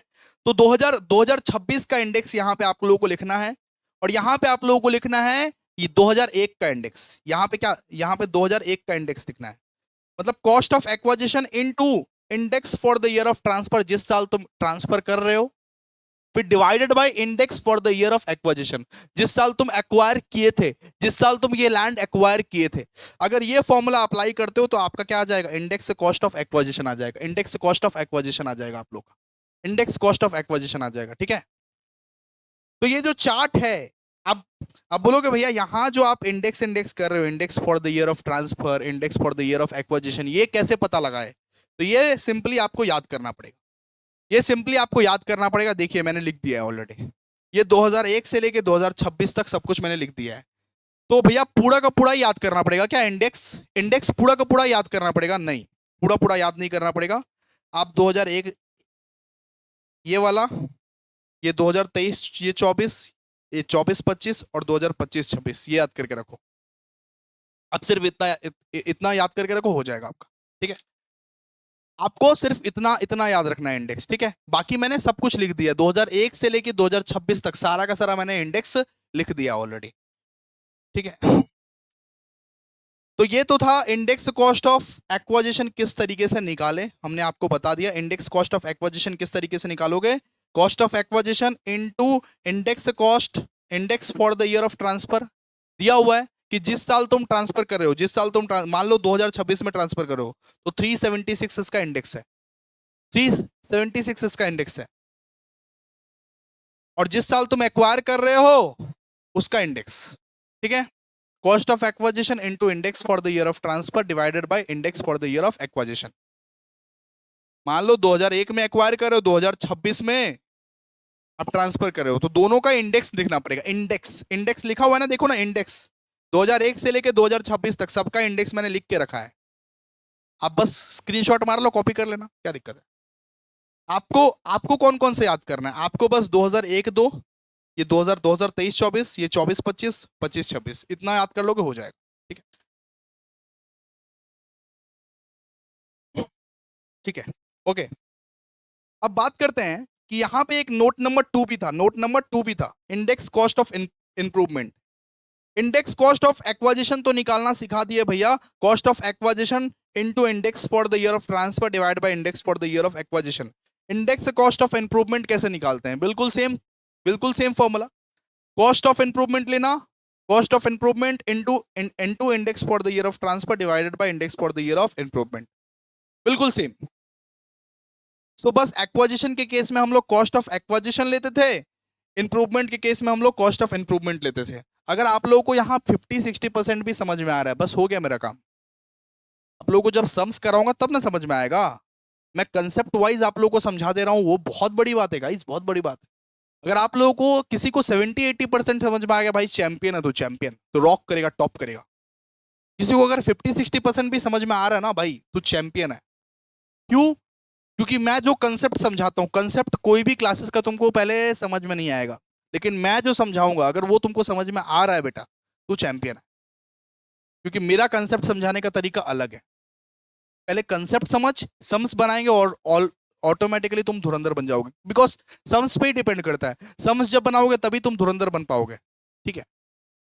अच्छा, अब बोलोगे भैया कि इस वाले इंडेक्स नंबर में, ये जो इंडेक्स नंबर आपने सिखाया, यहां आपने 2001 से लेके 2026 तक लिखा है इंडेक्स, यहां पे आपने 2001 से लेके 2026 तक सिर्फ लिखा है। मैं बोला हाँ, लेकिन अगर मान लीजिए कोई भी असेट आपने खरीदा 2001 से पहले, 1 अप्रैल 2001 से पहले अगर कोई भी असेट आपने खरीदा, उसका कैसे निकालेंगे, उसका कैसे निकालेंगे, कैसे निकालेंगे भैया, ठीक है। आप बोल रहे हो भैया यहां पे आपने 2001 से लेके 2026 तक लिखा है इंडेक्स, लेकिन अगर मान लीजिए कि कोई असेट आपने 1 अप्रैल 2001 से पहले एक्वायर किया, 1999 में खरीदा, 1998 में खरीदा, फिर क्या होगा? उस केस में कैसे अपने लोग इंडेक्स निकालेंगे? आप तो 2001 से 2026 तक लिखवाए हो इंडेक्स, उस केस में अपने लोग index for the year of improvement या index for the year of acquisition कैसे करके निकालेंगे? ये वाला कैसे निकालेंगे भैया उस केस में? तो उस केस में आप लोगों को देखना है कॉस्ट और एफएमबी। एफएमबी मतलब फेयर मार्केट वैल्यू, कॉस्ट और फेयर मार्केट वैल्यू में जो सबसे ज्यादा होगा वो ले लेना, जो हायर रहेगा वो ले लेना, ठीक है। अगर कोई असेट आपने 2001 से पहले एक्वायर किया, कोई भी असेट आपने अगर 1 अप्रैल 2001 से पहले एक्वायर किया है, तो इसमें दो चीज देखना, सबसे पहले कॉस्ट और FMB as on 1/4/2001 whichever is higher. FMB का मतलब फेयर मार्केट वैल्यू, सबसे पहले खर्चा, तो उसका एक्वाजिशन कॉस्ट क्या था और उसका फेयर मार्केट वैल्यू क्या था, फेयर मार्केट वैल्यू क्या था एज पर 1/4/2001। जो हायर रहेगा वो ले लेना, जो हायर रहेगा वो ले लेना, ठीक है। सीधा सा बात बोल दिया गया है, ठीक है। अच्छा, अगर मान लो इफ एनी इंप्रूवमेंट बिफोर 1/4/2001, अगर मान लो कोई कोई अगर इंप्रूवमेंट किया है तुमने, कोई अगर 1 अप्रैल 2001 के पहले कोई इंप्रूवमेंट किया, इंप्रूवमेंट का खर्चा वर्चा किया है, उसको इग्नोर करना है, जस्ट लाइक योर एक्स, ठीक है। सिर्फ असेट का बात किया गया है यहाँ पे कि कोई भी लैंड वैंड तूने बिल्डिंग विल्डिंग खरीदा है मान लो 2001 के पहले, तो कैसे उसको कैलकुलेट करना है? बिकॉज आपने तो भैया 2001 से लेके 2026 तक ही इंडेक्स दिया है, तो उसको कैसे कैलकुलेट करना है? तो उसको कॉस्ट और एफएमबी, एफएमबी मतलब फेयर मार्केट वैल्यू लिख के रख लें, जो हायर रहेगा उसके बेसिस पर लेना है, ठीक है। लेकिन अगर अगर कोई खर्चा इंप्रूवमेंट का है, 1 अप्रैल 2001 से पहले कोई इंप्रूवमेंट वाला खर्चा किया, 1999 में कॉस्ट ऑफ इंप्रूवमेंट वाला खर्चा किया है, तो उसको देखते ही इग्नोर कर देना, क्वेश्चन में देखे इग्नोर कर देना, जस्ट लाइक योर एक्स, ठीक है। अच्छा, अब बात करते हैं सेकंड वाले का। देखिए, ये तो हमने आपको पढ़ा है इफ ट्रांसफर बिफोर 23 जुलाई 2024, ये अभी अप्लीकेबल नहीं है, ये अभी अप्लीकेबल नहीं है, जो भी आपको पढ़ा है ना ये अभी अप्लीकेबल नहीं है, बिकॉज अभी प्रैक्टिकली यही वाला आपसे क्वेश्चन में पूछेगा। तो अभी वाला क्या बोलता है पता है, अभी अभी जो अमेंडमेंट आया 23 जुलाई 2024 के बाद जो अमेंडमेंट आया है, वो बोलता है कि इंडेक्सेशन बेनिफिट लेना ही नहीं है। ये जो इतना जो ड्रामा किया अपने लोग, index cost of acquisition, index cost of improvement, ये सब लेना ही नहीं है। आप सीधा जैसे शॉर्ट टर्म निकालते हो, short term cost of acquisition और कॉस्ट ऑफ इंप्रूवमेंट वही लो, सिर्फ इंडेक्सेशन बेनिफिट अपने लोग नहीं लेंगे, ठीक है। अगर 23 जुलाई 2024 के बाद सेल हुआ है बेटा, क्वेश्चन में देखना, ठीक है, क्वेश्चन में देखना, क्वेश्चन देखना पड़ेगा। अगर 23 जुलाई 2024 के बाद अगर सेल हुआ है तो इंडेक्सेशन बेनिफिट अपने को लेना ही नहीं है, इंडेक्सेशन बेनिफिट नहीं लेना है, मुर्दाबाद इंडेक्सेशन बेनिफिट, सीधा लेना full value of consideration, transfer expense को लेस करना, नेट कंसिडरेशन निकलेगा, cost of acquisition, cost of improvement less कर देना, निकल जाएगा, बस बात खत्म। जैसे शॉर्ट टर्म कैपिटल गेन निकालते हैं वैसे ही निकलेगा लॉन्ग टर्म कैपिटल गेन। अगर ट्रांसफर 23 जुलाई 2024 के बाद हुआ है, अगर 23 जुलाई 2024 के बाद तूने सेल किया है, अगर पहले सेल किया है तो इंडेक्सेशन बेनिफिट तुमको लेना पड़ेगा। अगर 23 जुलाई 2024 के बाद सेल हुआ है तब तो बहुत इजी है भाई, बहुत इजी है। जैसे शॉर्ट टर्म कैलकुलेट करता था, फुल वैल्यू ऑफ कंसिडरेशन लिए, ट्रांसफर एक्सपेंस लिए, नेट कंसिडरेशन लिए, cost of acquisition, cost of improvement, बिल्कुल वैसे ही करके कैलकुलेट कर लेना, ठीक है। इसको अच्छे से पॉज करके लिख लो, पॉज करके इसको अच्छे से लिख लो, ठीक है। मतलब अगर 23 जुलाई 2024 के पहले ट्रांसफर किए तो फिर ये जो index cost of acquisition, index cost of improvement, इतना इतना बड़ा बड़ा जो चार्ट पर ये सब ड्रामा करना नहीं है। अगर 23 जुलाई 2024 के बाद सेल हुआ है, और ज्यादा ज्यादा ज्यादा चांसेस किसके हैं बोलोगे आप, इसके हैं, ये आएगा ज्यादा चांसेस है, ठीक है, बिकॉज अभी ये ये आपका चालू हुआ है, ठीक है। इंडेक्स कॉस्ट ऑफ एक्वाजिशन अभी नहीं चलता है, अभी cost of acquisition, cost of improvement, कितने खर्चे में तूने एक्वायर किया था, कितने खर्चे में तूने इंप्रूव किया था, वो ले ले, बस बात खत्म, और कुछ नहीं, ठीक है।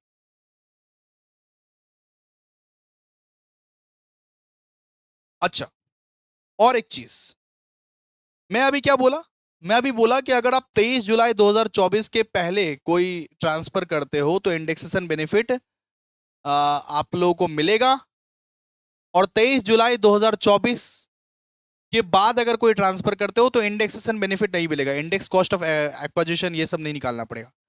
लेकिन जब आप टैक्स निकालते हो, जब आप कैपिटल गेन का टैक्स निकालते हो, पता है जब आप कैपिटल गेन का टैक्स निकालोगे ना, अगर लैंड एंड बिल्डिंग ट्रांसफर हुआ है तो आपके पास ये ऑप्शन है, सरकार आपके पास ऑप्शंस दे के रखी है, चाहे तो आप इंडेक्सेशन बेनिफिट ले सकते हो, चाहे तो आप इंडेक्सेशन बेनिफिट नहीं ले सकते हो, ठीक है। अगर आप लैंड बिल्डिंग या बोथ को, अगर आप टैक्स निकालते हो, टैक्स अगर आप टैक्स निकाल रहे हो, ठीक है, इंडिविजुअल और एचयूएफ को ये बेनिफिट मिला है, अगर आप लैंड या बिल्डिंग का सेल कर रहे हो, ट्रांसफर कर रहे हो, तो चाहे तो आप इंडेक्सेशन बेनिफिट ले सकते हो या तो नहीं ले सकते हो। अगर आप इंडेक्सेशन बेनिफिट लोगे तो 20% का टैक्स लगेगा, अगर आप इंडेक्सेशन बेनिफिट नहीं लोगे तो 12.5% का टैक्स लगेगा, देखिए ना लिखा हुआ है, ठीक है। यहाँ पे हम हम क्या बोले, हम जो बात बोले वो सब सब अलग अलग है, ठीक है, उसको कोरिलेट मत कीजिएगा। सुनिए, यहां पे हमने क्या बोला कि अगर ट्रांसफर 23 जुलाई 2024 के पहले पहले हुआ था तो इंडेक्सेशन बेनिफिट लेना है, अगर 23 जुलाई 2024 के बाद हुआ था तो इंडेक्सेशन बेनिफिट नहीं लेना है, बोला था मैंने, ठीक है।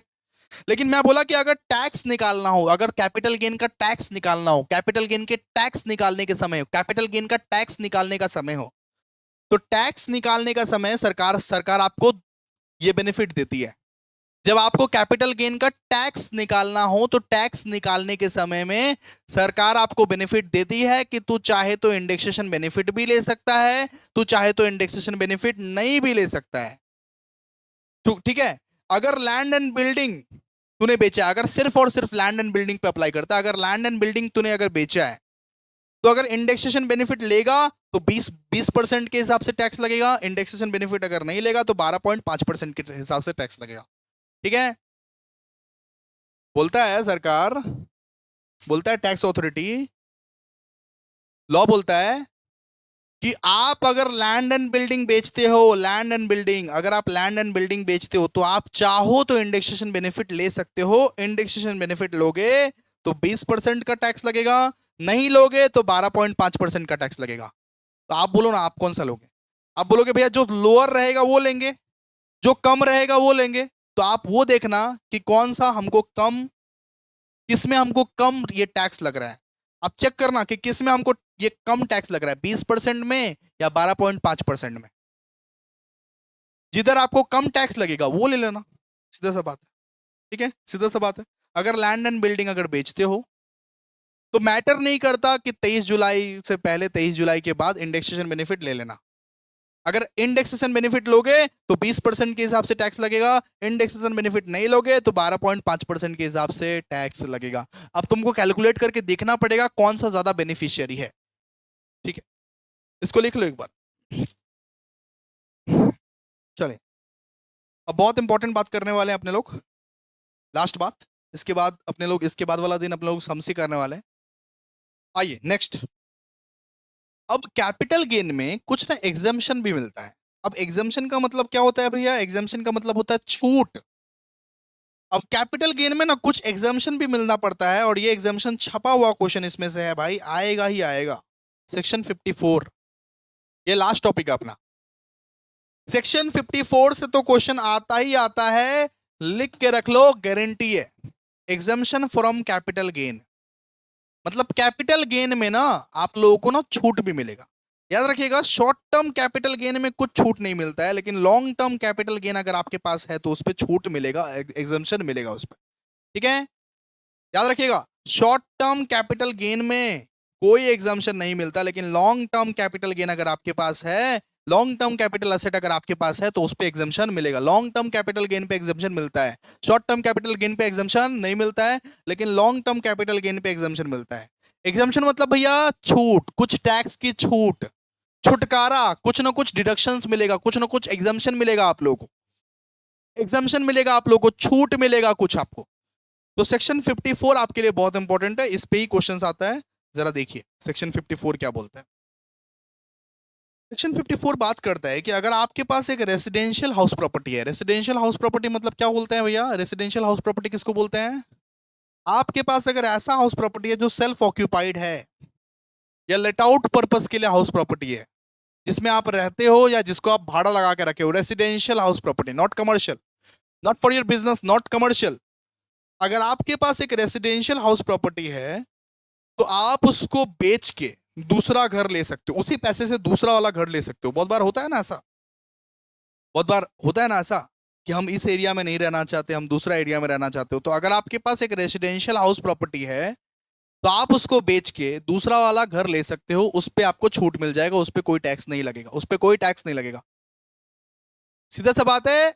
आप इसको सिंपल हिंदी वर्ड में क्या बोल सकते हो? एक घर बेच के दूसरा घर ले लिया, घर बेच के घर ले लिया, घर बेच के घर ले लिया। एक घर बेच के जब आप दूसरा घर ले लेते हो, उसी पैसे से, उसी पैसे से, उसी पैसे से, उसी अकाउंट से, जिस अकाउंट से आपका वो जो बेचा हुआ घर का वो पैसा आया, उसी अकाउंट से आप वापस खरीदोगे, उस पे टैक्स नहीं लगेगा, उस पे टैक्स नहीं लगेगा। ये बोलता है सेक्शन 54, बोलता है। कौन बोलता है? सेक्शन 54 बोलता है। तो the provisions of section 54 of the income tax act 1961, it is applicable when LTCG arises from residential house property, the provisions are। ठीक है, ये किसके लिए एप्लीकेबल है? ये इंडिविजुअल या एचयूएफ के लिए एप्लीकेबल है, इंडिविजुअल के लिए एप्लीकेबल है, एचयूएफ के लिए भी एप्लीकेबल है। ठीक है, अब इसका क्या क्या कंडीशंस है देखिए। हम क्या बोले कि अगर आप एक घर को बेचे और उसी पैसे से अगर आप नया कोई घर खरीदते हो, घर को बेचे उसी पैसे से नया कोई घर खरीदते हो, ठीक है, तो उस पे ये कैपिटल गेन का टैक्स नहीं लगेगा, उस पे एग्जाम्पशन मिलता है आपको। एग्जाम्पशन क्या मिलता है? एग्जाम्पशन मिलता है, छूट मिलता है, टैक्स का छूट। ठीक है, क्लियर है? तो एप्लीकेबल टू होम, किसके ऊपर एप्लीकेबल? इंडिविजुअल और एचयूएफ के ऊपर एप्लीकेबल है, इंडिविजुअल और हिंदू अनडिवाइडेड फैमिली। एचयूएफ का मतलब हिंदू अनडिवाइडेड फैमिली। ठीक है, अब इसके लिए क्या क्या कंडीशंस है, कुछ तो कंडीशंस मानने पड़ेंगे ना, कुछ कंडीशंस होंगे ना, बिल्कुल। तो a long term residential house house property is transferred. सबसे पहले तो भैया वो हाउस प्रॉपर्टी रहना चाहिए long term residential house property. ऐसा नहीं कि 1 साल पहले खरीदा घर उसी को बेच रहे हैं, फिर एप्लीकेबल नहीं होगा, फिर तुमको एग्जाम्शन नहीं मिलेगा। वो 3-4 साल, ये 5 साल लॉन्ग टर्म किसको बोलते हैं अपने लोग? जो असेट को आप 24 महीने से हेल्ड करके रखे हो, 24 महीने से ज्यादा हेल्ड करके रखे हो, जो भी असेट को आप 24 महीने से ज्यादा हेल्ड करके रखे हो उसको बोलते हैं लॉन्ग टर्म। तो एक long term residential house property transfer होता है तभी ये एग्जाम्शन तुमको मिलता है। मतलब एक घर को तुमको एटलीस्ट 24 महीने से ज्यादा तक तुमको रखना पड़ता है, ठीक है। फिर यहां पे बोला गया है out of sale sale proceed. Out of sale proceed मतलब जो सेल का अमाउंट आया है, जो सेल का अमाउंट तुम्हारे बैंक अकाउंट में घुसा है, उसी अमाउंट से नया घर खरीदो, उसी अकाउंट से नया घर खरीदो। ऐसा नहीं है कि कोटक कोटक महिंद्रा बैंक में पैसा आया, पंजाब नेशनल बैंक से खरीद लिया, नहीं। कोटक महिंद्रा बैंक से वो जो बेचा हुआ पैसा आया उसी से एक नया घर खरीदो। जो घर को बेचा वो जो पैसा आया उसी पैसे से तुमको नया घर खरीदना पड़ेगा, तब जाके तुमको ये एग्जेम्पशन मिलेगा। Out of sale proceed a new और रेसिडेंशियल, या तो तुम नया घर खरीद सकते या तो तुम ओल्ड घर खरीद सकते, तुम्हारा मन। या तो तुम घर को परचेज कर सकते, या तो तुम अगर चाहता है कि घर को हम बनाए, कंस्ट्रक्ट फंड कर, वो भी तुम कर सकते, तुम्हारा मर्जी, तुम्हारा मर्जी, ठीक है। वो जो सेल वाला जो इनकम है उसी से तुमको सब कुछ करना है। वो जो सेल वाला इनकम है उससे तुम एक एक नया घर खरीद सकता है, या तो ओल्ड वाला घर भी खरीद सकता है, ओल्ड वाला घर भी खरीद सकता है उसी उसी पैसे से। या तो तुम परचेज कर सकते या तो तुम कंस्ट्रक्ट भी करा सकते, तुम्हारा मर्जी। अगर चाहते हो कि हम इंडिया छोड़ दे, इंडिया में नहीं रहना चाहते हो, इंडिया इंडिया में मान लो कि घर वर बेचे और चले जाए दूसरा कंट्री में, फिर भी तुमको एग्जाम्शन मिल जाएगा, कोई दिक्कत नहीं। इंडिया में भी बेच के हम मान लो सिंगापुर चले जाएं, दुबई चले जाएं, जा सकते हो, जाओ। यहाँ बेचो वहां खरीदो, फिर भी तुमको वो एग्जाम्शन मिल जाएगा। The new residential house may be situated in India और आउटसाइड इंडिया, ठीक है। मतलब इंडिया में तुम बेचोगे और बाहर अगर जाओगे तो वो भी तुम कर सकते हो। कैपिटल गेन का तुमको बेनिफिट मिल जाएगा, उस पर कोई टैक्स नहीं लगेगा, टैक्स नहीं लगेगा, ठीक है। अब देखिए जरा ध्यान से, अब बात करते हैं time limit for the new house property. अब टाइम लिमिट क्या है, मतलब किस किस ये टाइम लिमिट के अंदर अंदर तुमको खरीद लेना है। ऐसा तो नहीं कर सकता ना कि बेच दिए अभी, ऐसा ऐसा तो नहीं कर सकता ना कि बेच बेच दिए अभी और 10 साल बाद खरीदे फिर एग्जाम्शन नहीं मिलता है, ठीक है। कि अभी अभी हम अभी हम बेच बेच दिए और 10 साल बाद खरीदे, 20 साल बाद खरीदे, फिर एग्जाम्शन नहीं मिलता है। कितना टाइम लिमिट है इसका? अब बात करेंगे time limit for the new house property, मतलब बेचने के कितने बाद तुमको खरीद लेना चाहिए, बेचने के कितने बाद तुमको खरीद लेना चाहिए। सबसे पहले तो इसके भी दो केसेस हैं कि अगर आपका अमाउंट जो है वो 2 करोड़ से ज्यादा क्रॉस कर रहा है, अगर आपका अमाउंट जो है 2 करोड़ से ज्यादा क्रॉस कर रहा है, where the amount of capital gain का अमाउंट, ठीक है। तो कैपिटल गेन किसको बोलते हैं? प्रॉफिट का अमाउंट, वो जो प्रॉफिट हुआ है, वो जो गेन हुआ है। अगर आपका कैपिटल गेन का अमाउंट 2 करोड़ से ज्यादा क्रॉस ये कर रहा है तो आप एक घर खरीद सकते हो, एक घर खरीद सकते हो, एक घर बेचने के मुकाबले आप एक घर खरीद सकते हो। अगर आपका कैपिटल गेन का अमाउंट 2 करोड़ से ज्यादा क्रॉस कर रहा है, बेचने का अमाउंट नहीं, not the sale, capital gain gain का अमाउंट बोले हैं, प्रॉफिट जो हुआ प्रॉफिट। अरे 5 करोड़ का घर तूने, मान लो 5 करोड़ का घर तूने अगर 7 करोड़ में खरीद दिया तो 2 करोड़ क्या हुआ? तो प्रॉफिट हुआ ना। तो अगर कैपिटल गेन का अमाउंट 2 करोड़ से ज्यादा एक्सीड कर रहा है तो तू एक घर खरीद सकता है, एक रेसिडेंशियल हाउस प्रॉपर्टी खरीद सकता है इंडिया में, ठीक है, ठीक है। अब या तो वो घर तू परचेज करेगा या तो तू कंस्ट्रक्ट करेगा। तो अगर तू परचेज करते हो तो लिखा हुआ है रूल कि सेल के 1 साल पहले और सेल होने के 2 साल बाद तक तुम खरीद सकते हो। सेल के 1 साल पहले मतलब ऐसा भी होता है ना, ऐसा भी होता है ना कि कभी कभी हम लोग मतलब ये कभी कभी हम लोग प्लान करते रहते हैं कि ये वाला जस्ट कि ये वाला जो घर है ये वाला खरीदेंगे हम। अब कभी कभी सेल के पहले भी हम लोग प्लान करते रहते ना, बेचने बेचने के पहले भी हम लोग प्लान करते रहते हैं ना कि ये घर को बेच देंगे, अगला साल ये घर खरीद लेंगे। तो यहाँ पे परचेज का टाइम लिमिट कितना दिया हुआ है कि सेल के 1 साल पहले या सेल के 2 साल बाद तक, सेल के 1 साल पहले या सेल के 2 साल बाद तक खरीद लेना। वो जो नया घर खरीदना है, वो जो नया घर खरीदना है, सेल के 1 साल पहले या सेल के 2 साल बाद तक खरीद लेना, उसके बाद तुमको नहीं मिलेगा, उसके बाद तुमको नहीं मिलेगा। तो टाइम टाइम लिमिट कितने का है? सेक्शन 54 क्या बोलता है पहले बोलो? सेक्शन 54 बोलता है कि घर के बदले घर खरीदो, उस पर तुमको टैक्स नहीं लगेगा। अगर तुम एक ये घर को बेच के दूसरा वाला घर खरीदते हो तो टैक्स नहीं लगेगा। तो इस पे भी दो कंडीशंस आती है। अगर आपका कैपिटल गेन का अमाउंट 2 करोड़ से ज्यादा है, अगर आपका कैपिटल गेन का अमाउंट, सुनो ध्यान से सुनना पड़ेगा, अगर आपका कैपिटल गेन का अमाउंट 2 करोड़ से ज्यादा है तो आप एक रेसिडेंशियल प्रॉपर्टी खरीद सकते हो। एक रेसिडेंशियल प्रॉपर्टी इंडिया में आप खरीद सकते हो, ठीक है।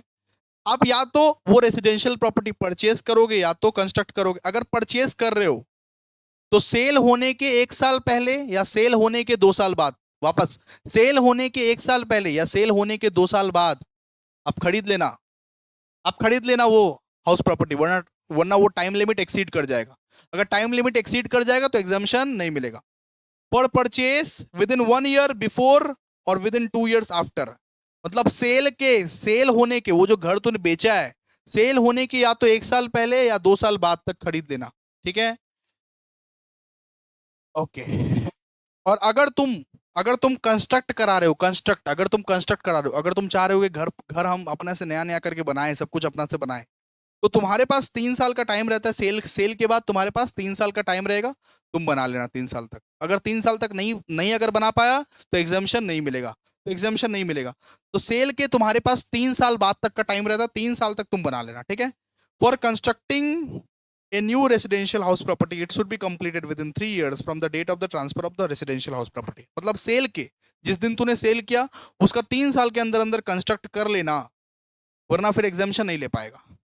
अगर मान लो परचेस करने वाले हो तो परचेस करने का रूल है कि सेल का 1 साल पहले या या सेल का 2 साल बाद तक, सेल सेल के 1 साल पहले तक या सेल के 2 साल बाद तक आप खरीद ही लेना। मैक्सिमम टाइम कितना है? सेल के 2 साल बाद तक ये परचेस करने पर, ठीक है। ओके, फिर दिया हुआ है, ये तो था ये तो था कि 2 करोड़ का जो घर आप खरीदते हो, अगर आपका जो कैपिटल गेन है वो 2 करोड़ से ज्यादा है, अगर आपका कैपिटल गेन जो है 2 करोड़ से ज्यादा है, उस केस में क्या करना है ये था, ठीक है। अगर आपका कैपिटल गेन का अमाउंट 2 करोड़ से ये कम है, अगर आपका कैपिटल गेन का अमाउंट 2 करोड़ से ये कम है, ठीक है, where the amount of capital gain ये डज नॉट एक्सीड ये 2 करोड़। सीजी का मतलब क्या होता है? सीजी का मतलब होता है भैया ये कैपिटल गेन। अगर आपका कैपिटल गेन का अमाउंट 2 करोड़ से कम है तो आप 2 रेसिडेंशियल हाउस प्रॉपर्टी खरीद सकते हो। एक घर के बदले आप 2 घर खरीद सकते हो, ठीक है। ऐसा ऐसा ऐसा क्यों सर? वहां एक ही घर, वहां 2 घर, ऐसा क्यों सर? ऐसा क्यों सर? क्योंकि अगर 2 करोड़ से ज्यादा, अगर मान लो कि 2 करोड़ से कम तुम्हारा कैपिटल गेन हो रहा है तो तुम एक गरीब कंसिडर किए जाते हो, पता है? आप गरीब कंसिडर किए जाते हो, सिर्फ 2 ही करोड़ का मुनाफा हुआ है, सिर्फ 1 ही लाख का मुनाफा, तो तुम उस पैसे से 2 घर खरीद सकते हो। कितना? 2 घर खरीद सकते हो। अगर तुम्हारा मुनाफा 2 करोड़ से कम का हुआ है बेटा तो तुम 2 रेसिडेंशियल प्रॉपर्टी खरीद सकते हो, उस पर तुमको टैक्स नहीं लगेगा, ठीक है। बहुत सारा वो घर में होता है ना, भाई भाई होता है, बहुत सारा घर में पूरा फैमिली वैमिली होता है ना, फैमिली लोग प्लान करता है ना कि ये वाला घर को बेच के हम 2 ठो घर खरीद लेते हैं, एक ठो एक ठो एक में ये तुम रहना, एक में हम रहेंगे, वैसा रहता है। बहुत सारा भाई ये लोग में होता है ना, ये हम ये पूरा का पूरा घर बेच बेच रहे हैं और तुम लोग, फिर वो 2 घर मिल जाएगा, एक घर तुम रखना, एक घर हम रखेंगे, बस हो गया। तो यहाँ पे वही चीज दिया हुआ है, where the amount it does not exceed 2 crore you can buy 2 residential house property, ठीक है। कि अगर 2 करोड़ से ज्यादा तुम्हारा कैपिटल गेन नहीं है, 2 करोड़ से ज्यादा कैपिटल गेन नहीं हुआ है, अगर 2 करोड़ से ज्यादा कैपिटल गेन नहीं हुआ है तो तुम चाहो तो 2 रेसिडेंशियल हाउस प्रॉपर्टी खरीद सकते हो उस पैसे से। तुम चाहो तो 2 करोड़ मतलब कि 2 रेसिडेंशियल हाउस प्रॉपर्टी खरीद सकते हो। अब बोलोगे रूल रूल क्या है सर? तो ये परचेज का सेम टाइम, परचेज का same time with in 1 year before और 2 ईयर्स आफ्टर। सेल का 1 साल पहले तक खरीदना और सेल का ये 2 साल बाद तक खरीद सकते हो। सेल के 1 साल पहले या सेल के 2 साल बाद तक आप खरीद सकते हो। और अगर आप कंस्ट्रक्ट कराना चाहते हो तो 3 साल के अंदर अंदर कर लो। आप मान लो कंस्ट्रक्ट कराना चाहते हो, आप अगर अपना घर खुद से बनाना चाहते हो तो 3 साल के अंदर अंदर कर लेना, सेल के 3 साल के अंदर अंदर। सेल के बाद ये 3 साल के अंदर अंदर कर लेना, ठीक है।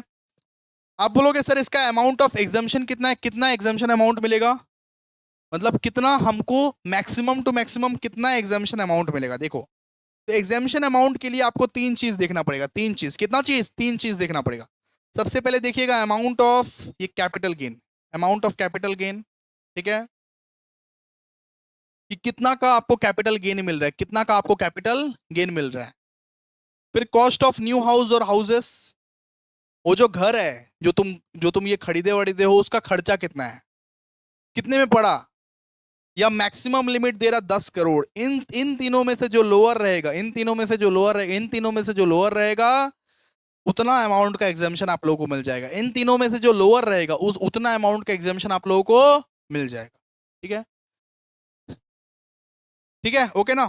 आपको यहाँ पे 3 चीज देखना है, amount of capital gain, cost of new houses और हाउसेस, मैक्सिमम लिमिट 10 करोड़। इनमें से जो लोअर रहेगा, इन 3 में से जो लोअर रहेगा उतना अमाउंट का एग्जाम्शन आप लोगों को क्या मिल जाएगा, उतना अमाउंट का एग्जाम्शन मिल जाएगा। ठीक है, यहाँ पे बोला है if the new asset is transferred with in 3 years, मतलब मान लीजिए नया नया, मान लीजिए एक पुराना वाला घर घर ये बेच के, एक पुराना वाला घर बेच के एक नया घर खरीद लिए, एक पुराना वाला घर बेच के और नया घर खरीद लिए, अंडर सेक्शन 54 हमको वो बेनिफिट मिल गया, एग्जाम्शन मिल गया, एग्जाम्शन ले लिए।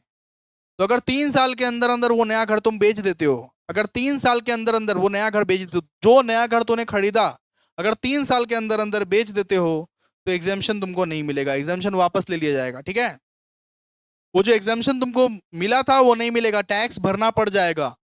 ठीक है, तो जो नया एसेट एक्वायर किया, जो नया एसेट एक्वायर किया कम से कम उसको 3 साल तक रखना। 3 साल के अंदर अंदर अगर बेच देगा उसको तो एग्जाम्शन वापस हो जाएगा, वापस हो जाएगा एग्जाम्शन। ठीक है, चलिए, तो सारा का सारा कैपिटल गेन का कंसेप्ट हम लोग आपको समझा दिए, तो आई होप आप लोग ने पॉज करके सब कुछ लिख लिया होगा। ठीक है, फिर आप नेक्स्ट नेक्स्ट डे अपने लोग सम्स करेंगे। थैंक यू, थैंक यू, आज के यहीं।